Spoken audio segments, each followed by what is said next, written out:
Доброго всем дня! Сегодня у нас 1 ноября 2023 года. Харьков. Я продолжаю свой видеодневник. У нас прекрасная солнечная погода, продолжается лето, хотя уже последний месяц осени, первый день последнего месяца осени, еще чуть-чуть. Еще совсем немного зима, а там и весна не за горами, да? Ну, по крайней мере, 2 месяца осени мы уже прожили. Но сейчас тепло-тепло, солнышко, так же, как и вчера. Надо, кстати, успеть переделать дела, которые мне сегодня нужно сделать, потому что во второй половине дня ожидается ливень. Я, конечно, и по ливню хожу, но учитывая то, что сейчас немного приболели, лучше, наверное, в ливень все-таки не выходить, так будет надежнее. Спасибо огромное всем за ваши комментарии, за слова поддержки, пожелания здоровья мне и Норе. Норе уже гораздо лучше, мне тоже лучше, мне вообще прекрасно, не знаю, себя чувствую, немного побаливает горло, так. Ну, если сравнить то, что было в воскресенье, когда я вообще не могла встать, подняться практически, то сейчас это просто все отлично. Нора тоже вчера в школе не занималась, я же вам рассказывала. Сегодня она уже занимается, она сегодня приняла решение самостоятельно присутствовать на уроках. Поэтому встала по будильнику, собралась и сейчас присутствует на уроках, говорит, что чувствует себя хорошо, ну, по крайней мере, температуры нет. Ну, вот такой вот вирус какой-то, быстрый вирус. Я даже не знаю, с чего начать вам рассказать то, что произошло. Сейчас как-то соберусь с мыслями, все-таки поделюсь с вами. Это не моя, ну как не моя история. Я вам ее расскажу. Я спросила разрешение у человека, который мне ее рассказал, у женщины, у моей подписчицы. Она сказала: да, пожалуйста, только не называй имен. Все-таки это тоже, знаете, частичка сейчас жизни в Харькове. Это судьба человека, и, возможно, кто-то возьмет из этого жизненный урок. Итак, написала мне вчера, имен называть не будем, в директ моя подписчица. Остались ли у меня от Амирана детские вещи для новорожденного? Я спросила, вам нужно для мальчика или для девочки? Ну, все равно, просто для новорожденного, скоро родится ребенок. Детские вещи. Я говорю, хорошо, я посмотрю, но просто уже очень многое я раздала. Амирану уже скоро 4 года в январе. И, естественно, я так раздаю, но кое-что у нас еще там пооставалось такое, именно для новорожденных. Я говорю, да, соберу. И мы так как-то разговорились, ну, в переписке в директ разговорились.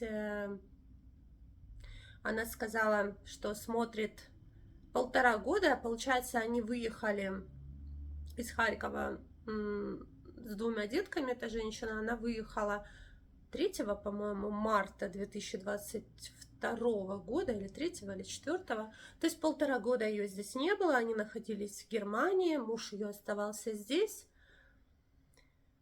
Ну и потом, я так понимаю, она решила вернуться. Все это время смотрела мои видео, смотрела город родной кусочками, когда я показывала его.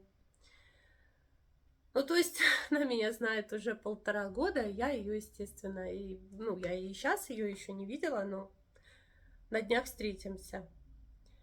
В общем, так случилось, что она без предупреждения вернулась домой, не предупреждая мужа, хотела сделать сюрприз, вернулась домой, сюда, в свою квартиру, в Харьков, и застала мужа с женщиной уже с беременной. То есть пока она отсутствовала, муж себе здесь завел новую семью. Честно говоря, меня переполняют эмоции, я даже не знаю, как вам... Я даже не знаю, что чувствует сейчас моя подписчица, потому что, для меня это шок. Для меня это шок. Я, когда об этом вчера узнала, естественно, спросила, могу ли я рассказать, потому что...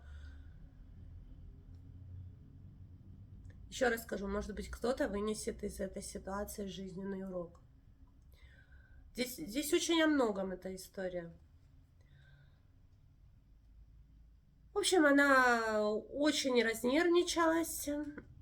Когда увидела это все, естественно, не стала слушать никакие оправдания мужа. Сказала, я уезжаю обратно в Германию прямо сейчас, и все, мы с тобой разводимся. Ни о каком... Живи с новой своей семьей. Она уехала. Через месяц ей написала та самая беременная девушка, что мужу вручили повестку, и он ушел на фронт. Он ушел на фронт. Она осталась одна, она не знает, что ей делать, у нее нет никакой поддержки, родители где-то, я так понимаю, далеко, у нее в Харькове здесь нет никого из родных.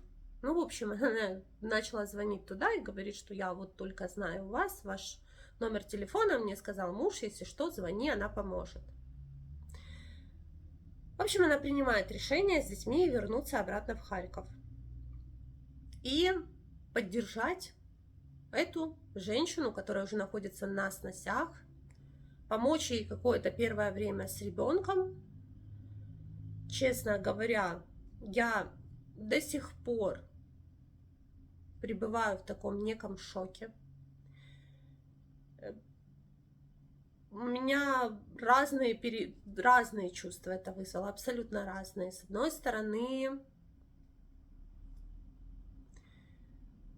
это история о милосердии, да, о том, что мы должны проявлять милосердие в любой ситуации, мы должны остаться человеком в любой ситуации. С другой стороны, я не совсем понимаю, как можно такое вообще простить.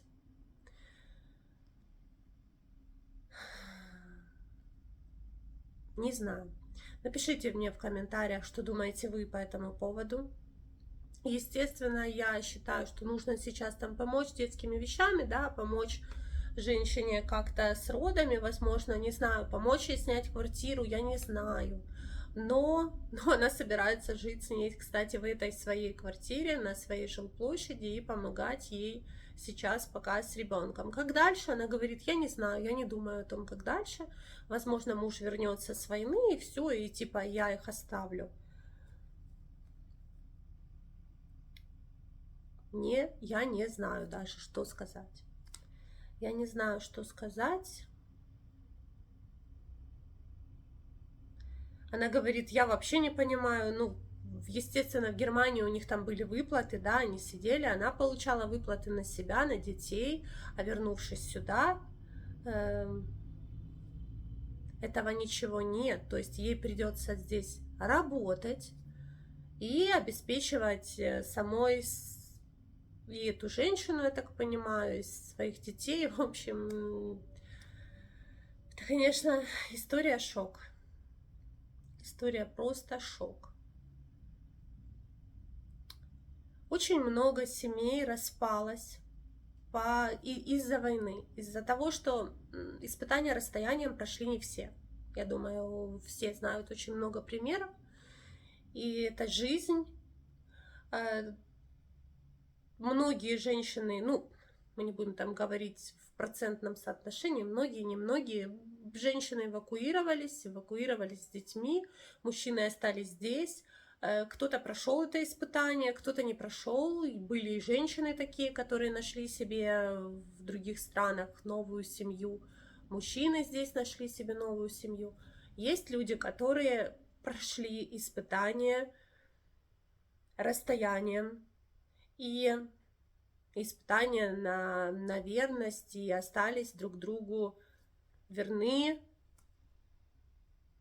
и ждут друг друга, и ждут, когда закончится война, чтобы вновь, наконец-то, жить семьей.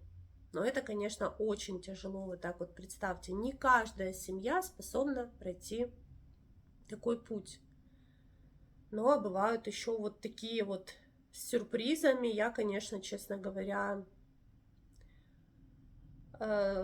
слышала, но такое впервые мне рассказывают. Это какая-то вот вообще история из ряда вон выходящая, на мой взгляд. Хотя, с другой стороны, у этой женщины, у моей зрительницы, я знаю, она сейчас меня смотрит, у нее огромное сердце, просто большое сердце, и не каждый человек может сделать такой поступок. Не каждый, не каждая женщина способна на такой поступок. Я еще раз скажу, что я, скорее всего, я бы так не смогла, потому что я с вами откровенно и говорю так, как есть. Хотя она мне писала, что я тоже думала, что я так не смогу, но